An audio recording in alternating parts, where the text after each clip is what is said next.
아, 네, 오늘은 종려주일이고요. 이번 주는 고난주간이죠. 이번 주 금요일은 성금요일이라고 명명합니다. 십자가에서 달려 죽으신 날입니다.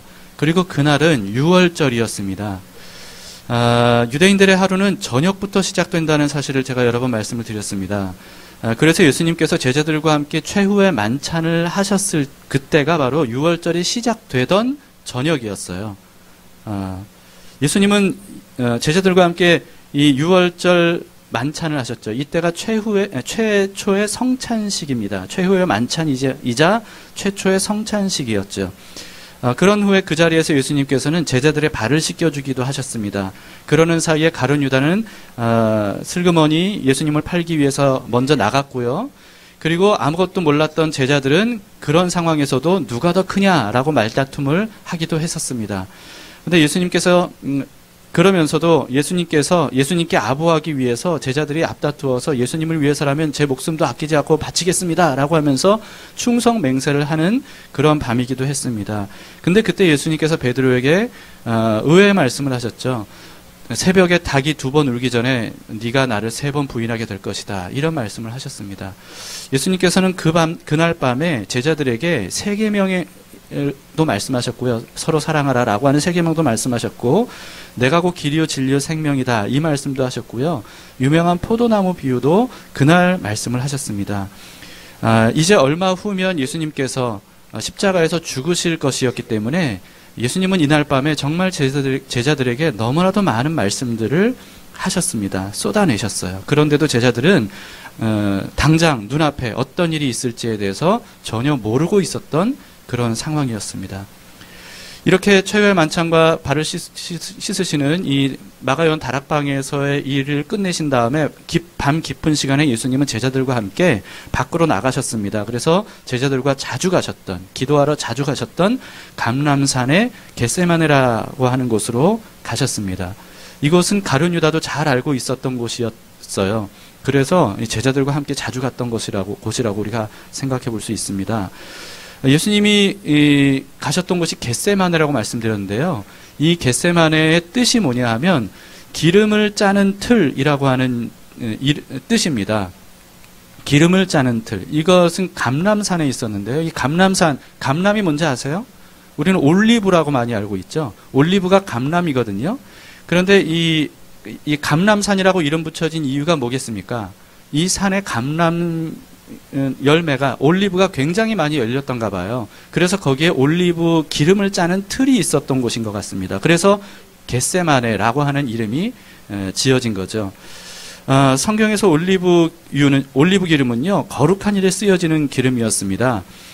그런데 예수님께서 이 기름 짜는 틀이라는 의미를 가진 겟세마네에서 기도하셨다는 거예요. 여러분, 한번 연상을 해보시기 바랍니다. 기름을 짤 때 어떻게 짜겠습니까? 그 올리브를 놓고 막 쥐어 짜는 거 아니겠습니까? 그럴 때 거기서 기름이 나오는 거죠. 그런데 그런 것처럼 마치 예수님께서는 거룩한 기름을 짜내듯이 자신의 온 힘을 다해서 정말 처절하게 이 겟세마네에서 기도를 하셨습니다. 오늘 37, 38절을 보시죠. 베드로와 세베대의 2 아들을 데리고 가실새 고민하고 슬퍼하사 이에 말씀하시되 내 마음이 매우 고민하여 죽게 되었으니 너희는 여기 머물러 나와 함께 깨어 있으라. 이렇게 말씀하셨다는 겁니다. 이 예수님께서 기도하실 때 어떤 마음이셨다고 하냐면 고민하고 슬퍼하셨다고 그랬습니다. 그러면서 제자들에게도 고백하셨죠. 내 마음이 매우 고민하여 죽을 지경이 되었다. 이렇게 말씀하셨습니다. 그리고는 조금 떨어진 곳에서 홀로 기도하셨는데 너무 괴로워서 온몸에 힘을 주면서 기도하셨던 것 같아요. 누가복음에서는 그래서 예수님께서 기도하신 모습에 대해서 22장 44절에 이렇게 기록을 하고 있습니다. 예수께서 힘쓰고 애써 더욱 간절히 기도하시니 땀이 땅에 떨어지는 핏방울 같이 되더라. 자, 예수님이 어떻게 기도하셨는지 4중으로 표현하고 있죠. 힘쓰고 애써 더욱 간절히. 이렇게 예수님이 얼마나 처절하게 몸부림을 치면서 기도하셨는지를 이렇게 표현을 하고 있습니다. 오죽하면 온몸에 힘을 주니까 땀이 막 흐르는데요. 그런데 그 땀에서 피가 섞여 나왔다는 거예요. 여러분, 온몸에 극도로 힘을 주게 되면 모세혈관들이 터진답니다. 그래서 땀과 함께 피가 섞여 나온대요. 그래서 아기를 낳을 때 해산의 고통이 너무 심한 이런 산모 같은 경우에는 실제로 모세혈관이 터져서 막 땀을 흘리는데 거기서 빨간 피가 섞여 나오기도 한다고 합니다. 극심한 고통을 겪을 때 그렇다고 하죠. 여러분, 이렇게 표현을 쓴 복음서 기자가 누구냐면 누가거든요. 근데 누가가 의사입니다. 그러니까 의사였던 누가였기 때문에 이 한 가지 현상을 만으로 예수님이 얼마나 고통스럽게 기도하셨는지를 누가는 잘 알았기 때문에 이런 사실을 일부러 기록한 것이 아닌가 이렇게 생각해 볼 수가 있습니다. 여러분, 근데 왜 예수님이 그토록 고통스럽게 기도하셨을까? 무엇 때문에 그렇게 고통스럽게 기도하셨을까? 이제 몇 시간 후면 십자가에서 죽으실 것을 예수님이 미리 아셨기 때문이죠. 이제 십자가에서 곧 죽으실 거거든요. 지금은 아무 일이 일어날 것처럼 보이지 않지만, 그러나 이미 가룟 유다가 왜 자리를 떠났는지, 그리고 가룟 유다와 함께 대제사장들과 바리새인들이 뭘 꾸미고 있는지, 그리고 몇 시간 후면 어떤 일이 있을지 예수님은 그걸 아셨거든요. 그래서 겟세마네 기도에서 이렇게 땀에서 피가 흘러나올 정도로 그렇게 기도하실 때 어떤 기도를 하셨냐면 39절의 기도를 하신 겁니다. 조금 나아가사 얼굴을 땅에 대시고 엎드려 기도하여 이르시되 내 아버지여 만일 할만하시거든 이 잔을 내게서 지나가게 하옵소서. 그러나 나의 원대로 마시옵고 아버지의 원대로 하옵소서. 이렇게 기도하셨다는 겁니다. 예수님이 말씀하시는 잔, 이 잔이 뭡니까? 십자가거든요. 이 잔을 마신다는 것은 십자가에서 죽는 것을 의미합니다. 여러분, 십자가는 이미 여러 번 설명을 제가 드렸듯이 인류 역사상 가장 고통스러운 사형 형틀이었습니다. 그러니까 육체적뿐만 아니라 정신적으로도 가장 크고 가장 깊고 가장 오랫동안 사람이 그런 고통을 느끼도록 고안된 형틀이 바로 십자가 형틀이었어요. 그러다 보니까 우리는 고난주간이 되면 예수님께서 십자가 위에서 얼마나 아프셨을까 이걸 생각하면서 그런 고통을 받으신 만큼 우리가 은혜를 받았다고 그렇게 생각을 합니다. 여러분, 그러나 이와 같은 육체적 정신적 고통은요 사실 예수님만 당한 것은 아니었어요. 후에 예수님의 제자들과 굉장히 많은 그리스도인들이 순교를 당할 때에도 그 중에 어떤 사람들은 예수님처럼 십자가에 달려 죽은 일들이 있었거든요. 그런데 그 제자들은 오히려 예수님과는 다르게 의연하게 순교했습니다. 십자가에서 달려 죽을 때 의연하게 죽은 모습들이 기록이 돼 있어요. 특히 베드로 같은 경우에는 십자가에서 베드로가 죽었다고 전해지거든요. 근데 어떻게 죽었다고 전해지냐면 내가 감히 예수님과 똑같은 자세로 십자가에서 죽을 수 없으니까 나는 예수님 거꾸로 나를 십자가에 못 박아 달라고 이렇게 자진해서 그렇게 요구해서 의연하게 십자가에 거꾸로 달려서 죽을 정도였다는 거죠. 그런데 이런 제자들의 스승이자 그들이 메시아로 추앙하는 그런 예수님이 이렇게 죽음을 앞두고 너무 두려워서 벌벌 떨면서 할 수만 있으면 이걸 피하고 싶어하는 그런 기도를 드렸다는 사실, 이건 너무나도 인간적이에요. 여러분, 이런 인간적인 모습을 보면 이게 어떻게 스승이 제자보다 못할까 이런 생각이 들 수도 있는 거죠. 이것은 별로 멋진 모습은 아니다. 정말 존경스러울 만한 그런 모습은 아니다. 너무 인간적이다. 우리는 그렇게 생각할 수가 있습니다. 근데 성경은 그럼에도 불구하고 메시아라고 표현된 예수님이 이처럼 죽음을 앞두고 극도로 두려워하셨던 모습을 가감없이 기록을 하고 있는 거죠. 예수님이 제자들과 달리 그토록 죽음을 두려워하셨던 이유가 뭘까요? 왜 제자들은 그토록 의연하게 죽음을 맞이했는데 예수님은 그러지 못하셨을까? 라고 하는 거죠. 여러분, 왜냐하면요, 죽음의 종류가 달랐기 때문입니다. 죽음의 종류가 달랐어요. 제자들의 죽음은 육체적인 죽음일 뿐이었습니다. 그러나 예수님이 당하셔야 했던 죽음은 궁극적이고 영적인 죽음이었기 때문에 그래요. 이것을 몇 가지로 좀 설명을 드리고 싶은데요. 예수님의 죽음은 인류의 죄에 대한 대속적인 죽음이었습니다. 인류의 죄를 대신해서 그 죄 때문에 죽는 죽음이었거든요. 이건 뭘 의미하냐면 예수님이 당하신 죽음은 그냥 육체적인 죽음이 아니라 하나님께 심판을 받는 죽음이었던 거예요.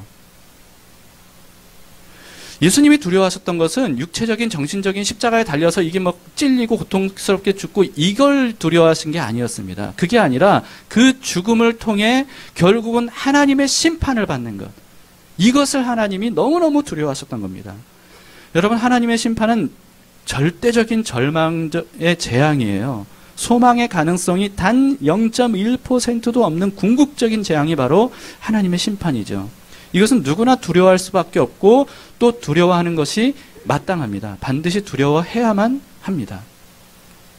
예수님은 자신이 3일 만에 부활하실 것을 모르셨겠습니까? 아셨습니다. 그런데도 왜 이렇게 두려워하셨을까요? 아무리 3일 만에 부활하시는 것이 예정되었다 하더라도 그렇더라도 하나님께 죄에 대한 심판을 당한다는 그 사실은 없어지는 게 아니에요. 예수님이 그토록 두려워하셨던 것은 바로 하나님께 심판당하는 것이었습니다. 그리고 예수님은요, 여러분 한번 생각해 보세요. 이게 여러분, 우리가 좀 이게 와닿을 수 있을까 하는 생각이 드는데 저도 잘 와닿지는 않더라고요. 근데 한번 생각해 보세요. 예수님은 삼위일체 하나님이십니다. 다시 말해서 성부, 성자, 성령으로 존재하시는 분이지만 그러나 셋이라고 말할 수 없는 한 분 하나님이세요. 그런데 성자이신 예수님이 십자가에서 당하시는 일이 뭐냐 하면요, 성부, 성령 하나님과 완전히 분리되시는 거예요. 왜냐하면 죄를 짊어지셨거든요. 거룩하신 하나님께서 죄를 짊어지고 계시는 예수님과 하나가 될 수 없습니다. 반드시 분리가 돼야 돼요. 그리고 성부 하나님이 그 성자 하나님에게 심판을 내리시는 거죠. 근데 여러분 생각해 보세요. 이제까지 단 한 번도 그래 본 적이 없어요. 성부, 성자, 성령은 단 한 번도 분리된 적이 없단 말이죠. 그런데 인류의 죄를 짊어지기 위해서 예수님은 그 하나님과 분리되는 거예요. 한 번도 경험해 본 적이 없는 삼위일체 분리는 우리가 상상할 수 없는 차원의 고통이었을 겁니다. 하나를 둘로 뜯어내는 거. 여러분, 그게 어떤 것인지 한번 생각해 보세요. 하나를 둘로 뜯어내는 거. 이것은 양쪽 모두에게 큰 고통이 아닐 수가 없는 거죠. 그런 의미에서 여러분 생각해 보면 예수님의 십자가는요, 성자 예수님뿐만 아니고요, 성부 하나님께도 말로 다할 수 없는 고통이었을 겁니다. 성령님께도 마찬가지고요. 말로 다할 수 없는 고통이었을 거예요. 왜 그런 일을 당하셔야 됐습니까? 우리를 사랑하셨기 때문이에요. 이건 우리로서는 정말 알기 어려운 영역이죠. 시간을 내서 깊이 묵상을 해봐도 아주 조금이나마 좀 이렇게 가늠할 수 있을 정도? 근데 우리는 그래 본 적이 없으니까. 근데 여러분, 한번 생각해 보세요. 내 몸이 하나잖아요. 근데 하나인 내 몸을 둘로 쪼갠다고 생각해 보세요. 이게 얼마나 큰 고통이겠습니까? 말로 다 표현할 수 없는 고통이죠. 하물며 성부, 성자, 성령 하나님께서는 하나이신데 둘로 쪼갠다는 거예요. 또 여러분, 이처럼 궁극적인 영적인 죽음은 바로 이걸 말하는 겁니다. 하나님으로부터의 분리가 바로 궁극적 영적인 죽음이에요. 이 세상에서는 아무리 지옥 같은 삶을 사는 사람이라 할지라도, 아무리 최악의 상황을 겪는 사람이라 할지라도, 그런 사람이라도 이 세상에서 사는 동안에는요, 하나님으로부터 일말의 은혜는 받고 있는 겁니다. 여전히 하나님께서는 그런 사람에게도 기회를 주시고 은혜를 주실 가능성을 열어놓고 계시는 거예요. 그런데 여러분, 하나님으로부터 완전히 차단된다는 게 뭔지 아세요? 이게 바로 지옥을 말하는 거예요. 지옥이 지옥인 이유는 거기가 뭐 불이 타오르고 뭐 여러 고통이 있고 뭐 이래서 그런 것이라기보다는요, 지옥이 지옥인 이유는 하나님으로부터 전혀 은혜를 받을 수 없는 완전히 차단된 상태이기 때문에 그렇습니다. 천국이 천국인 이유가 뭐라고 그랬습니까? 거기 뭐 먹을 것도 많고 구경거리가 많아서요? 그게 아니라 하나님의 완전한 통치가 임하면서 하나님과 완전히 함께 살아갈 수 있기 때문에 천국이라 그랬죠. 지옥은 완전히 그 반대인 거예요. 전혀 하나님의 빛이 비춰지지 않는 곳, 전혀 하나님의 은혜의 가능성이 열려있지 않는 곳, 전혀 하나님의 빛 한 줄기도 올 수 없는 곳. 그래서 지옥인 겁니다. 이게 얼마나 두려운 일인지 몰라요. 이 땅에서는요, 예수님을 믿지 않고 하나님을 조롱하고 하나님을 배반하면서 하나님은 없다고 말하는 사람에게도 하나님은 은혜를 베풀어 주고 계셔요. 그러나 반드시 그것이 끝날 때가 옵니다. 이게 바로 하나님의 심판이고 그게 바로 영적 궁극적인 죽음이에요. 이것을 지옥이라고 표현하는 거죠. 우리가 가장 두려워해야 되고 두려워할 수밖에 없는 것이 바로 이겁니다. 하나님과의 완전한 분리. 여러분, 후에 예수님의 제자들과 그리스도인들이 죽음을 의연하게 받아들일 수 있었던 이유가 뭐냐면요, 예수님의 죽음, 이 영적이고 궁극적인 죽음, 삼위일체 분리의 죽음, 하나님께 대신해서 심판받으신 이 죽음으로 인해서 제자들과 우리들에게는 더 이상 하나님의 심판과 지옥의 권세가 사라졌기 때문이에요. 없어졌기 때문입니다. 우리는 거기서 해방된 거예요. 구원을 얻은 거예요. 그래서 우리는 하나님의 심판을 받지 않아도 됩니다. 지옥에 대한 두려움을 가질 필요가 없어요. 예수님께서 이미 그런 것들을 다 자기 몸으로 담당하셨기 때문입니다. 그래서 제자들이 죽음을 의연하게 받아들일 수 있었던 거예요. 죽음의 종류 자체가 달랐던 겁니다. 예수님의 대속을 믿고 구원을 받으셨습니까? 예수님의 이 십자가 죽음이, 이 고통이 우리를 위한 죽음과 고통임을 여러분들 아십니까? 믿으십니까? 예수님이 우리를 대신해서 심판당하시고 이런 분리를 경험하시고 지옥의 권세 아래로 들어가셨다는 그 사실을 여러분들이 믿으시나요? 그렇다면 우리는 더 이상 하나님의 심판과 이 지옥의 권세를 두려워할 필요가 없습니다. 왜냐하면 우리가 대신 해방됐기 때문이에요. 예수님 덕분에 우리는 대신해서 그와 같은 것에서 자유롭게 되었기 때문입니다. 그래서 우리는 이 순교했던 사람들처럼 더 이상 죽음을 두려워할 필요가 없어지게 된 거죠. 물론 육체적인 죽음에 대한 두려움은 어쩔 수 없습니다. 그러나 구원받은 사람이라면 영원한 하나님의 나라에 들어가는 기대감도 더불어 함께 가질 수 있게 된 거죠. 여러분, 그런데 예수님을 믿지 않는 사람들 중에서도 의연하게 죽은 사람들이 있잖아요. 그죠? 예수님을 믿지 않는 사람들 중에서도 의연하게 죽은 사람들이 있거든요. 그럼 그건 어떻게 된 거예요? 왜냐하면요, 그들은요, 육체적인 죽음으로 끝이라고 생각하기 때문입니다. 육체적인 죽음만이라고, 그걸로 끝이라고 생각하면요, 인간의 어떤 의지적인 강한 의지만으로도 의연하게 죽을 수 있는 사람들이 있긴 있어요. 사실 제자들도 육체적인 죽음만을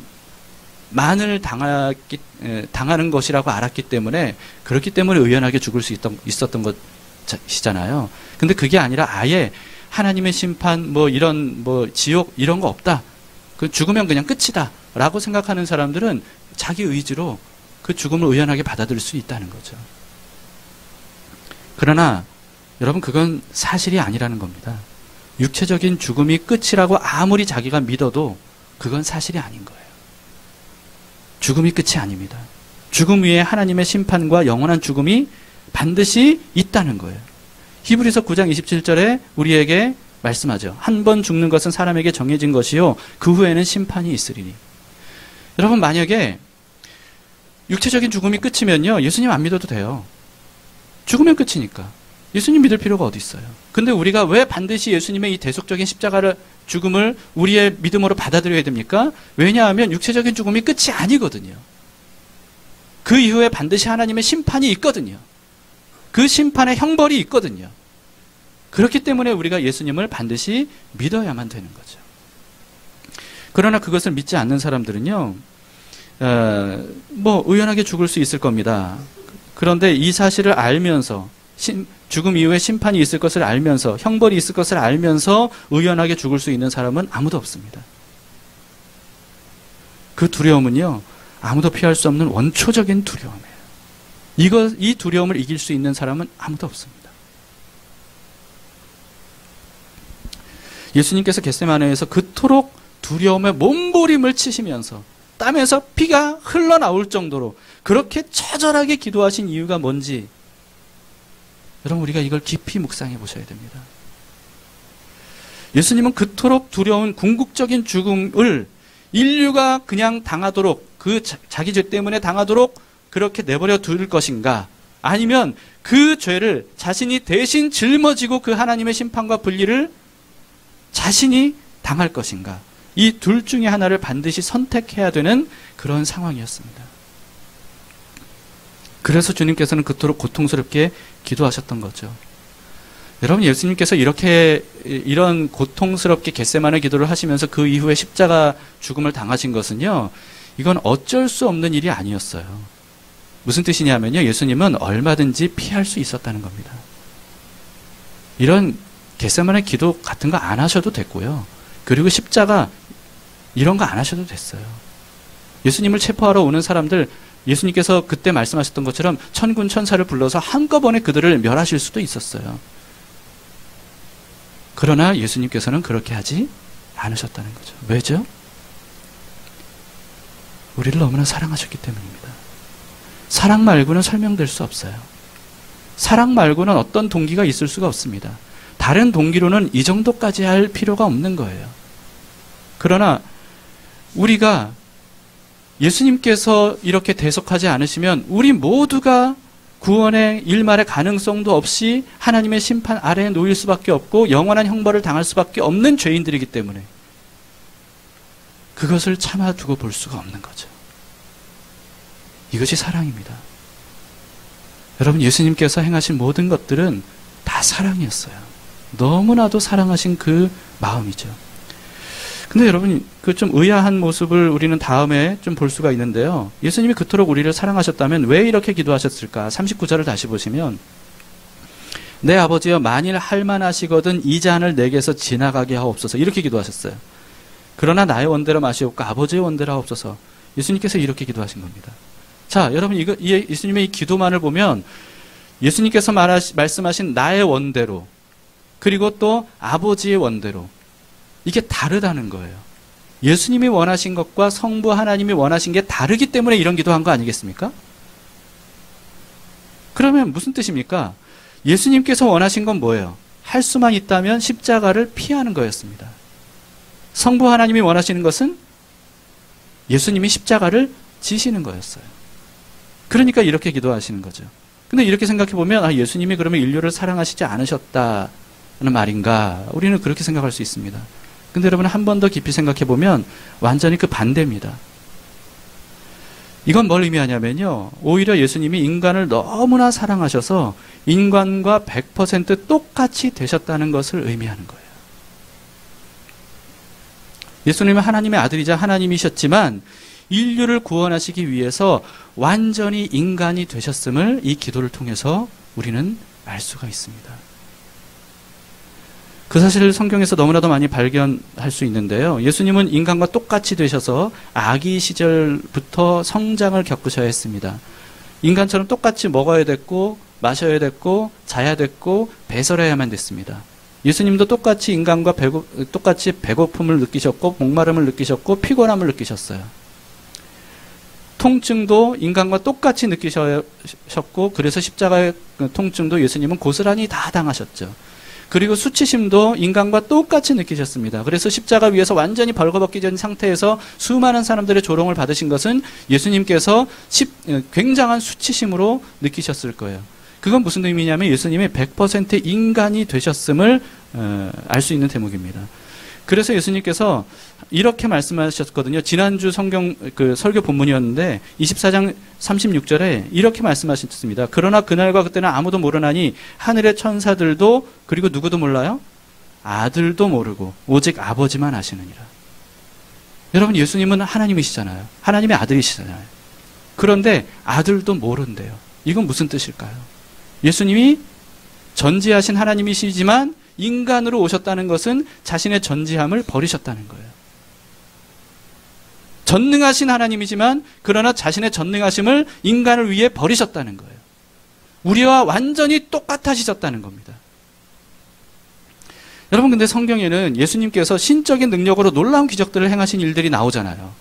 놀라운 일들을 행하신 일들이 나오잖아요. 말씀 한마디로 막 엄청나게 놀라운 일들이 막 일어나잖아요.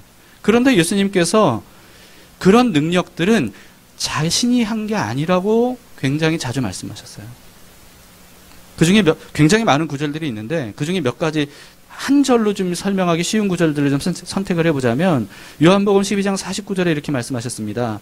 내가 내 자의로 말한 것이 아니요 나를 보내신 아버지께서 내가 말할 것과 이룰 것을 친히 명령하여 주셨으니. 무슨 뜻입니까? 예수님이 말씀하신 것은 예수님이 하고 싶은 말을 하신 게 아니었다는 거예요. 하나님 아버지가 하라고 하신 말씀들을 하셨다는 거예요. 또 요한복음 5장 30절에도요. 내가 아무것도 스스로 할 수 없노라. 듣는 대로 심판하노니 나는 나의 뜻대로 하려 하지 않고 나를 보내신 이의 뜻대로 하려 함으로 내 심판은 의로우니라. 예수님 뭐라고 나는 내 스스로 아무것도 할 수 없대요. 그러니까 하나님 아버지가 하시는 것이라는 거예요. 또 마가복음 9장 29절에도요. 이르시되 기도 외에 다른 것으로는 이런 종류가 나갈 수 없느니라. 이것은 막 이렇게 거품 물고 귀신 들려서 막 이렇게 뭐랄까요? 막 이상 증세를 보이는 어떤 아이를 고쳐주신 다음에 예수님께서 하신 말씀이거든요. 근데 그 장면에서 예수님이 기도하셨다는 내용은 없어요. 그런데 그 위에 예수님께서 이런 말씀하신 거예요. 기도 외에는 이런 종류가 나갈 수 없다. 이렇게 말씀하셨다는 것은 뭘 의미합니까? 예수님께서 그 귀신을 쫓아내신 것은 예수님이 하신 게 아니라는 거예요. 그것은 기도 응답이라는 거예요. 자, 다시 말해서 여러분 예수님께서 하신 놀라운 일들은 사실 예수님 자신에게서 나온 능력이 아니었다는 거죠. 예수님은 다만 기도만 하셨을 뿐입니다. 예수님은 자신의 신적인 모든 권세와 능력과 지식을 모두 다 인간이 되시면서 버리셨음을 의미합니다. 그래서 예수님은 그래서 항상 기도하셨던 거예요. 여러분 성경을 보면 예수님께서 항상 기도하셨습니다. 왜 항상 기도하셨어요? 예수님 자신이 하나님이고 그분이 전지하시고 그분이 전능하시면 굳이 기도할 필요가 없잖아요. 그냥 그분이 하시면 되잖아요. 그런데 예수님은 정말 필사적으로 기도하셨어요. 왜 그렇게 하셨죠? 자신의 지식과 능력으로 할 수 있는 일, 하지 못하는 그런 상태로 완전한 인간이 되셨기 때문입니다. 모두 다 예수님의 기도를 통해 성부 하나님께서 행하신 일들이었습니다. 그래서 예수님은요, 우리에게도 이렇게 말씀하신 거예요. 너희가 이제까지 내 이름으로 아무것도 구하지 않았지만 내 이름으로 구하라. 그러면 하나님 아버지께서 아들에게 응답하셨듯이, 곧 나에게 응답하셨듯이 너희에게도 응답하실 것이다. 이렇게 말씀하셨습니다. 예수님께서 100% 인간이 되셔서 하나님께 기도하심으로써만으로도 이렇게 놀라운 일들을 하셨다는 것을 여러분들 기억하세요. 예수님께서는 너희도 나처럼 기도하라. 이렇게 말씀하면 이게 얼마나 놀라운 일입니까? 예수님께서 자신의 모든 지식과 능력과 자신의 모든 권세를 완전히 다 내버리시고 100% 인간이 되셨기 때문에 오늘 이렇게 기도하시는 거예요. 나의 원함은 십자가를 피하는 것입니다. 이것은 100% 인간이 가지는 마음이거든요. 누구나 인간은 그런 십자가를 피하고 싶거든요. 예수님께서 그런 인간이 되셨음을 표현하는 것입니다. 근데 여러분 생각해 보세요. 왜 예수님께서 굳이 자신의 전지전능함과 모든 권세를 다 내버리시면서까지 연약한 인간이 되셨을까요? 인간을 너무 사랑하셨기 때문이에요. 우리를 너무나 사랑하셨기 때문입니다. 그래서 이 연약한 인간, 자신의 문제를 자기 스스로 해결할 수 없는 이 인간의 문제를 예수님이 대신 짊어지시기 위해서 인간이 되셨던 거예요. 여러분, 예수님께서는 한 인간으로서 하나님의 심판과 지옥이 너무 두려워서 피하고 싶은 이 마음을 그대로 기도를 통해 노출했습니다. 그러나 결국 예수님은 어떻게 하셨죠? 자신의 원함을 겟세마네 기도 중에 완전히 꺾으셨습니다. 그리고 아버지께서 원하시는 대로 하기로 결정하셨다는 거예요. 예수님이 기도하셨죠. 아버지의 원대로 하옵소서. 아버지의 원대로 하옵소서. 여러분, 그러면 아버지의 원, 소원, 하나님의 소원은 뭡니까? 도대체 하나님의 소원이 뭐길래 예수님께서 겟세마네 기도에서 이처럼 처절하게 기도하시면서 인간이 되신 자신의 모든 이 살고 싶은 본성을 꺾고 하나님의 심판을 받고 싶지 않은 본성을 꺾고 그렇게 아버지의 원대로 하기를 원하셨을까요? 여러분, 하나님의 소원은 단 하나였어요. 인류를 죄로부터 구원하셔서 하나님과 관계 회복이 돼서 영원히 함께 사는 것. 이것이 바로 하나님께서 원하시는 유일한 것이었습니다. 다른 것을 위해 예수님께서 십자가에 죽기를 하나님이 원하셨던 게 아니에요. 왜 하나님께서 그런 소원을 가지실까요? 그것도 이유가 단 하나죠. 우리를 사랑하시기 때문입니다. 우리를 사랑하시기 때문이에요. 여러분, 깊이 사랑하면 함께 있고 싶어요. 함께 있는데도 너무 사랑하잖아요. 그러면 함께 있어도 그냥 함께 있는 것으로 만족하지 못해요. 어떻게 하죠? 막 끌어안아요. 끌어안아요. 뽀뽀를 해요. 손을 잡아요. 그래서 이런 표현도 있잖아요. 같이 있는데 더 같이 있고 싶다고. 이런 말도 하잖아요. 여러분, 이것이 바로 사랑하는 마음입니다. 그런데 죄가 하나님과 우리 사이를 갈라놓은 거예요. 거룩하신 하나님은 죄와 함께 있으실 수가 없거든요. 죄는 파괴하는 힘이 있는데 그것을 주님께서는 두고 볼 수 없었습니다. 인간을 파괴하는 죄를 하나님께서는 그래서 예수님에게 한꺼번에 다 전가시키고 예수 그리스도로 인해 구원해서 하나님과 영원히 함께 하기를 원하셨던 거예요. 손잡고 끌어안고 마음껏 뽀뽀하고 영원히 함께 살기를 주님께서는 그토록 원하셨던 겁니다. 어느 정도 원하셨냐 하면 독생자를 삼위일체 성자 하나님을 모든 죄를 그에게 전가시키고 심판을 하고 하나님 자신이 둘로 나눠지는 그와 같은 고통을 감수하시면서까지 얼마나 많이 사랑하는지 얼마나 많이 원하는지를 아는 척도가 뭐냐 하면 얼마나 큰 것을 희생하느냐, 그걸 보면 알 수가 있습니다. 여러분, 예수님의 겟세마네 기도는요, 인류를 향한 성부 하나님의 사랑이 얼마나 큰지를 우리에게 알려주십니다. 성부 하나님은 성자 예수님에게 십자가 희생을 요구하셨어요. 인류를 구원하려고 성자 하나님에게 십자가 희생으로 하나님의 심판을 쏟아부어줄 대상이 되도록 주님께서는 그것을 예수님에게 요구하신 거예요. 그리고 예수님은 그 요구에 순종하셨습니다. 성부 하나님도 우리를 사랑하시기 때문이고 순종하신 예수님도 우리를 사랑하셨기 때문입니다. 여러분, 이 하나님이 바로 구약의 하나님과 같은 하나님입니다.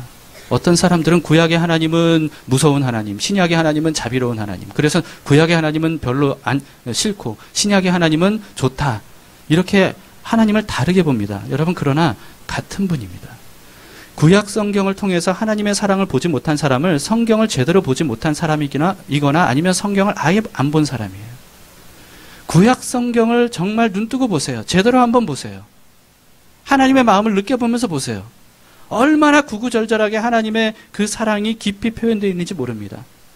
아가서 8장 6절에 이렇게 기록하고 있습니다. 너는 나를 도장같이 마음에 품고 도장같이 팔에 두라. 사랑은 죽음같이 강하고 질투는 스올같이 잔인하며 불길같이 일어나니 그 기세가 여호와의 불과 같으니라. 여러분, 여기서 말하는 여호와의 불은요, 사랑의 불을 말하는 거예요. 그 사랑의 불이 죄악 같은 것들을 삽시간에 불태워버리고 그리고 하나님의 사람들을 구원해내신다는 거죠. 사랑은 죽음같이 강하다는 거예요. 이런 구약의 성경의 표현들이 얼마나 많은지 모릅니다. 불길처럼 강렬한 하나님의 사랑이 구약 성경에는 정말 적나라하게 묘사되어 있어요. 이 사랑의 정점, 그 증거가 바로 예수님의 십자가입니다. 로마서 5장 8절, 우리가 아직 죄인 되었을 때 그리스도께서 우리를 위하여 죽으심으로 하나님께서 우리에 대한 자기의 사랑을 확증하셨느니라. 하나님이 우리를 얼마나 사랑하셨는지 여기서 분명히 말씀하고 있어요. 예수님이 아니라 하나님이래요. 그리스도와 하나님을 따로따로 설명하고 있는데 그리스도께서 우리를 위하여서 죽으신 것이 하나님께서 우리에게 대한 자기의 사랑을 증명한 사건이라고 이렇게 말씀하고 있습니다. 옳습니다, 여러분. 예수님의 십자가 사건은요, 구약의 하나님이 우리를 얼마나 사랑하셨는지에 대한 확증이에요. 이 사랑을 여러분 깊이 묵상해 보시기 바랍니다. 2주 전 수요예배 때 제가 소개한 적이 있는데요. 성경과학회 대표이신 김명현 박사님이 강의한 중에 이런 내용이 있었습니다. 참, 마음에 그렇구나 하는 저의 깊은 깨달음이 좀 있었어요. 아주 짧은 말씀이었는데 좋아한다는 표현과 사랑한다는 표현을 우리는 쓰잖아요. 이걸 이제 우리는 구분 없이 쓰는 경우가 있거든요. 그런데 좋아한다와 사랑한다는 굉장한 차이가 있다는 거예요. 좋아한다는 뭐고 사랑한다는 뭘까요? 이 좋아한다는 것은요, 자기 행복이 기준이래요. 자기 행복이 기준. 그러니까 자기 중심적인 마음인 거예요. 그래서 내가 좋아한다는 거는 그게 무슨 뜻이냐면 나를 만족시켜주고 나를 행복하게 하고 나에게 뭔가 마음에 든다, 이런 표현인 거죠. 좋아한다. 그럴 때 우리는 좋아한다는 표현을 쓰잖아요. 근데 반면에 사랑한다는 것은요, 상대방 행복이 기준이라는 거예요. 그래서 이타적인 마음인 거죠. 그래서 사랑한다는 것은 내가 원하는 걸 하는 게 아니에요. 상대방이 원하는 걸 하는 거죠. 그래서 미성숙한 사람의 경우에는 특히 이제 어린아이들은 자기가 좋아하는 데만 집중하잖아요. 그래서 자기가 좋아하는 일만 하고 싶고 자기가 좋아하는 것만 갖고 싶고 자기가 좋아하는 것만 먹고 싶고 이래요. 그리고 좋아하는 사람과만 함께 하고 싶고 그래서요 참 이게 특히 이제 중고등부 같은 거 수련회를 하면 이 조 편성하는 게 보통 어려운 게 아니에요. 왜냐하면 내가 좋아하지 않는 사람하고는 같은 조하고 싶지 않은 거예요. 이게 너무 힘들더라고요. 이게 이제 미성숙한 사람의 모습이죠. 좋아하는 것에만 집중해요. 좋아하는 일만 하려고 해요. 그러나 반면에 여러분 성숙한 사람은 어떻습니까? 자기가 좋아하지 않더라도 타인을 위해서라면 자기가 좋아하는 것을 뒤로 미루는 사람이에요. 이런 사람이 성숙한 사람입니다. 자신은 비록 고통스러워도 상대방을 위해서 감수하죠. 그러나 미성숙한 사람은 자기 마음에 들지 않으면 좋아했던 것도 더 이상 좋아하지 않아요. 어떻게 분명히 좋아하는 것과 사랑하는 것이 좀 이렇게 구별이 되십니까? 여러분 사랑하는 사람은 이처럼 자기 원하는 대로 하지 않습니다. 사랑하는 사람을 위해서 해요. 그렇다면 우리가 누군가를 사랑하려면 상대방이 원하는 대로 해주면 되는가? 상대방이 원하는 대로 해주는 게 사랑이라면? 아니요. 잘 들으셔야 됩니다. 여러분 상대방이 원하는 대로 해주는 게 사랑이 아니에요. 원하는 대로 해주는 게 사랑이 아니라 상대방을 위해서 하는 게 사랑이라는 거예요. 이건 엄연히 다릅니다. 왜냐하면요. 상대방이 원하는 것 중에 해로운 것이 있을 수 있습니다. 사람은 너무나 어리석어서요. 사람이 원하는 것 중에는 자기에게 해가 되고 남에게도 해가 되는 것을 원하는 사람들이 상당히 많이 있습니다. 우리도 마찬가지고 특히 이제 미성숙한 사람들은 대부분 그렇죠. 좋아한다는 것에만 집중하다 보면 자기에게 해롭고 남들에게 해로운 것까지도 막 자기 눈에 보기에는 좋아하는 그런 경향이 있는 거예요. 그러니까 사랑하는 것은 상대방이 원하는 대로 해주는 게 아니고요. 상대방을 위해 하는 것이 사랑이라는 거죠. 그러나 여러분 한번 생각해 보세요. 사람은 이렇게 어리석은 존재이지만 하나님이 원하시는 것은 어떻습니까? 하나님이 원하시는 것 중에 해로운 게 있을까요? 하나님께서 원하시는 것은요. 항상 이롭습니다. 누구에게나 이롭습니다. 왜냐하면 하나님께서 원하시는 것은 언제나 사랑이 근원이기 때문에 그래요. 사랑으로부터 나오는 것이 하나님의 원함이거든요. 그렇기 때문에 여러분 그래서 우리가 항상 하나님 아버지께서 원하시는 대로 예수님께서 하나님이 아버지께서 원하시는 대로 예수님이 하셨던 겁니다. 우리도 누군가를 사랑하려면 어떻게 하면 될까요? 그 사람이 원하는 대로가 아니라 하나님이 원하시는 대로 하면 그 사람에게 이로운 거예요. 이게 진짜 그런가? 여러분 한번 생각해 보세요. 우리 생각에는요. 하나님은 이렇게 말씀하셨지만 그게 나에게도 이롭지 않고 상대방에게도 이롭지 않을 것 같은데 라고 생각될 수가 있을 겁니다. 그래도 믿고 일단 한번 해보세요. 그러면 깨닫게 될 겁니다. 아, 하나님께서 말씀하신 대로 하는 게 그게 우리 모두에게도 너무 다 좋은 거구나 라고 하는 것을 우리는 깨닫게 될 거예요. 그걸 직접 해보기 전에는요. 우리의 이 너무나 제한적인 생각을 가지고 있는 우리 생각에는 이해가 안 되는 거예요. 여러분 예수님은 인간으로서 인간이 되신 분으로서 자신의 원함을 따르는 것보다 아버지 하나님께서 원하시는 대로 하시는 것이야말로 사랑하는 모든 이들에게 가장 이롭다는 것을 알고 믿으셨습니다. 그래서 자신의 원함을 끝내 꺾으셨던 거예요. 아버지의 뜻에 자신을 완전히 복종시키셨습니다.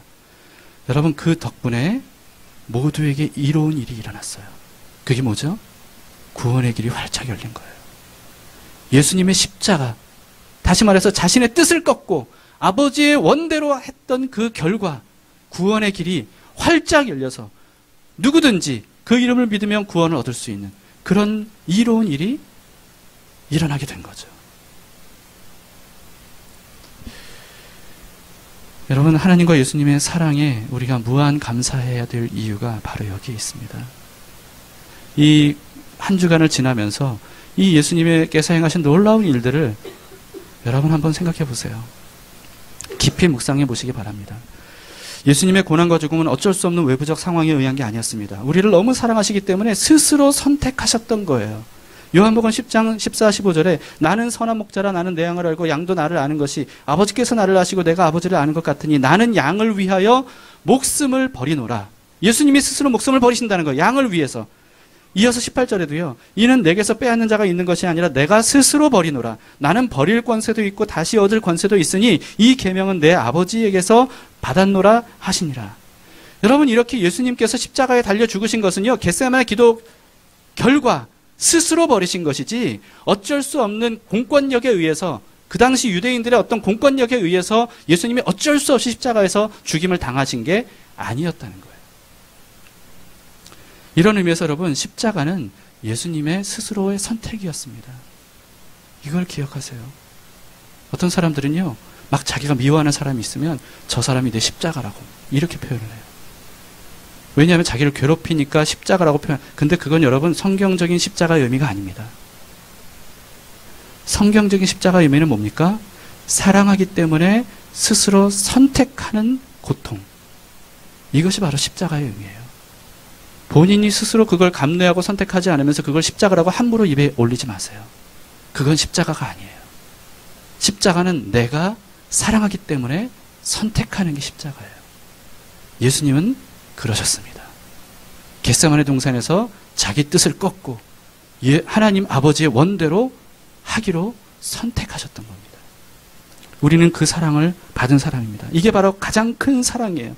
고난과 죽음을 사랑하기 때문에 스스로 선택하는 것. 이것이 가장 큰 사랑입니다. 요한복음 15장 13절에 사람이 친구를 위하여 자기 목숨을 버리면 이보다 더 큰 사랑이 없나니. 그렇습니다. 여러분 우리는 바로 그 사랑을 받은 사람들이에요. 여러분은 예수님에게 하나님에게 바로 그 사랑을 받은 사람이에요. 더 큰 사랑은 없습니다. 예수님에게 어떻게 더 큰 사랑을 요구할 수 있습니까? 예수님에게 더 큰 사랑을 요구할 수 없어요. 예수님은 이미 모든 것을 주셨고 가장 큰 것을 주셨어요. 그런데 많은 사람들은 예수님을 원망해요. 내 인생을 왜 이러냐고 예수님께 원망해요. 여러분 그러나 아셔야 됩니다. 예수님은 우리를 위해 행하실 수 있는 가장 귀한 가장 모든 것들을 다 주셨다는 거예요. 다 행하셨다는 거예요. 그런 예수님께서 우리를 그냥 내버려 두시겠습니까? 혼자 내버려 두시겠습니까? 내 생각에는 내가 이러다가 망할 것 같을지라도 여러분 주님을 믿으신다면 소망을 가지세요. 주님은 결코 우리를 망하게 하지 않습니다. 주님은 우리를 내버려 두지 않으십니다. 언제나 함께 하십니다. 우리를 가장 좋은 길로 인도하십니다. 우리가 할 일은 무엇입니까? 예수님의 그 깊은 사랑을 묵상하고 그 예수님의 깊은 사랑을 하나라도 더 깨닫고 그리고 그 사랑에 감사하는 것입니다.